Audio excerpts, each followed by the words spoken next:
podia haver nenhuma ação no tribunal, a não ser que fosse de um dos intervenientes. Assim, isso não tinha qualquer valor para um ladrão ou qualquer outra terceira parte. Provavelmente pode imaginar que esses foram os antecessores dos atuais cheques. Eu, o pagador, peço ao banco, mediador, para pagar ao recebedor do pagamento, a pessoa que tem o nome do destinatário do cheque, uma determinada quantia de dinheiro. Isso era tudo muito bom para transações entre partes que não eram conhecidas entre si. A nota de troca era utilizada somente como ordem de pagamento em moeda no local distante. Mas depressa os comerciantes queriam mais flexibilidade. Eles queriam utilizar as notas de trocas para consolidar pagamentos entre muitos comerciantes em muitas localizações diferentes, usando as notas de trocas como se fosse dinheiro em si. Para que isso funcionasse, as leis das trocas tinham que ser designadas e cumpridas por terceiras partes. Como vamos ver, este foi o momento na história legal que deu origem ao sistema bancário que temos atualmente. Uma terceira parte que de forma honesta poderia comprar a lei das trocas, e vários passos foram removidos da nota de trocas original. Assim, ele não podia esperar, nem tampouco tinha o direito de comparecer a um tribunal de lei comum e defender a validade do contrato e receber a quantia expressa nele. Isso fez com que as notas de trocas das terceiras partes tivessem um risco inaceitável.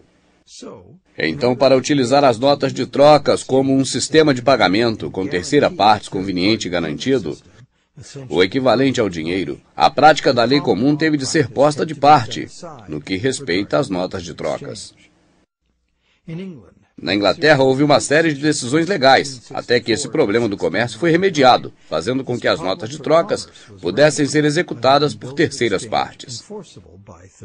Se uma terceira parte tivesse comprado uma nota de troca por uma consideração válida e em boa fé, não havendo razão aparente para suspeitar de fraude, ou alguma deficiência por parte do vendedor para vendê-la, então a lei tomava-se automaticamente válida e executável pelo tribunal contra o assinante.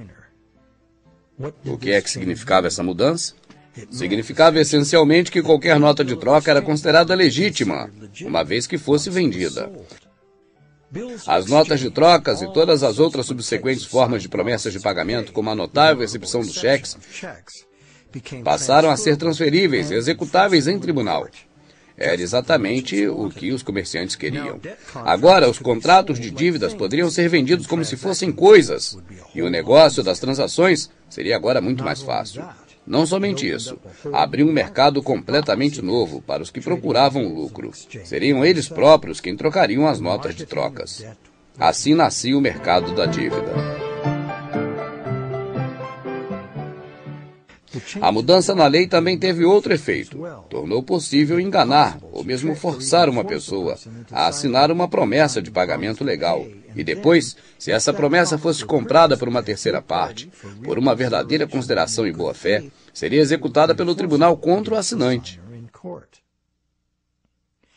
Finalmente, isso tornou-se uma das fundações dos princípios do Código Comercial Uniforme, que governa a conduta dos negócios nos Estados Unidos e, por extensão, a maior parte do mundo. Pensa nisso.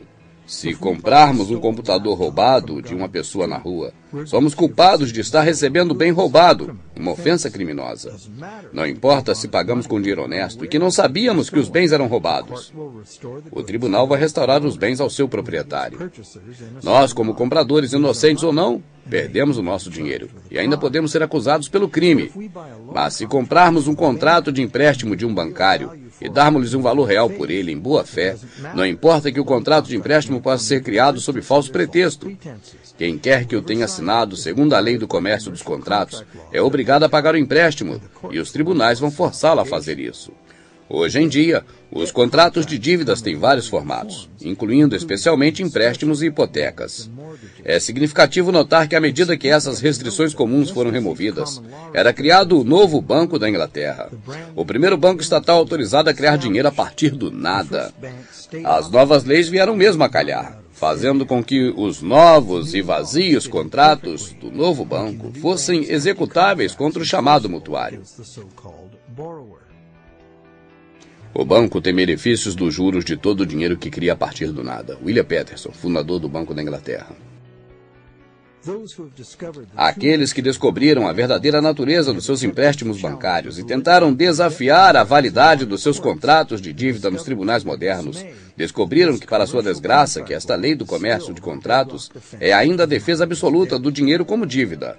O banco terá vendido o acordo do empréstimo original a um terceiro por um valor. E podemos saber que esse terceiro pode, muitas vezes, ser uma companhia irmã do banco.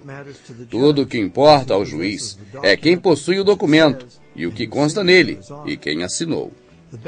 A falha do banco ao não informar a verdadeira natureza do contrato do empréstimo e a ausência de haver realmente um empréstimo com dinheiro de verdade da parte do banco não é, na verdade, relevante.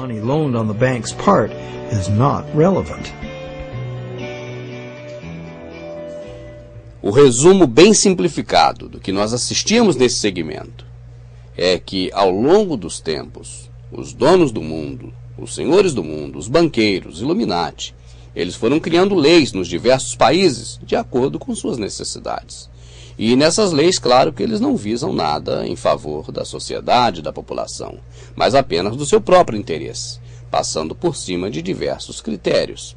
Agora, o importante disso é nós também percebermos que nem todos os países eles conseguiram implementar essas leis. O Brasil, por exemplo, é um país que eles conseguiram implementar e o Brasil está totalmente nas mãos deles. Mas alguns países do mundo, eles não conseguiram. Mas não viram também isso como problema, porque, na verdade, eles sempre vão precisar desses países que não se enquadraram às suas leis para justificar as guerras, porque são contra esses países que eles fazem as guerras, é para isso que esses países são utilizados por eles. No próximo segmento, nós vamos ver como as leis têm respaldado toda essa fraude. Vamos entender melhor isso agora. Distintas violações da lei comum, do senso comum e da justiça natural. Primeira violação é a fraude que o mutuário comete ao garantir algo que ele ainda não tem. E o banco é cúmplice porque aceita essa garantia fraudulenta como garantia de pagamento ao crédito que ele cria. Segunda violação é a falha do banco ao não revelar a verdadeira natureza do contrato. O banco chama isso de um empréstimo, levando o mutuário a acreditar que ele ou ela está recebendo um empréstimo de dinheiro existente. Mas o banco sabe perfeitamente que só está fornecendo uma nova promessa de pagamento simplesmente digitada no computador. Uma promessa que o banco sabe que provavelmente nunca terá que cumprir. Terceira violação. O acordo do empréstimo deveria de ser inválido, porque contratos impossíveis são legalmente inválidos.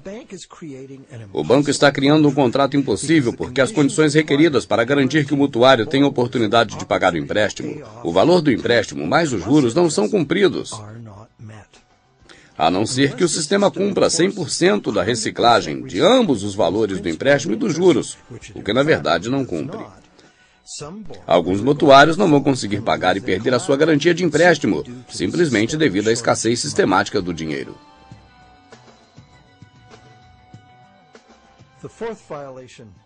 Quarta violação é a violação da lei natural pela lei dos contratos, que confere automaticamente legitimidade ao título em qualquer contrato, se o contrato for vendido a uma terceira parte por uma consideração válida. Isto viola o princípio que um não pode dar um melhor título do que aquele que tem. Quinta violação. Mas provavelmente a maior fraude de todas é que a maioria das pessoas que produzem a verdadeira riqueza do mundo estão em dívida e estão em risco de perder tudo aquilo porque trabalharam arduamente para banqueiros que fabricam dinheiro meramente através de promessas de pagamento. E onde é que isso nos leva? Somos reféns de uma economia que tem de crescer cada vez mais depressa. Isso para conseguir acompanhar um crescente fornecimento de dinheiro, ou todo o sistema entra em colapso e arruína-se.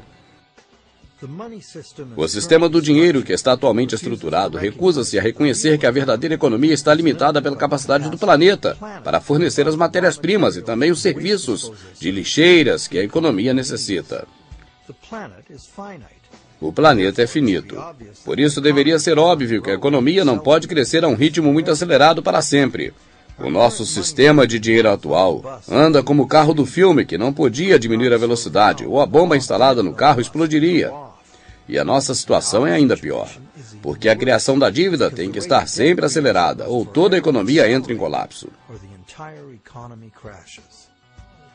A noção de que seja possível um crescimento acelerado e perpétuo é a grande falácia, ou seja, a grande mentira da economia moderna. É uma alucinação fatal nascida da ganância.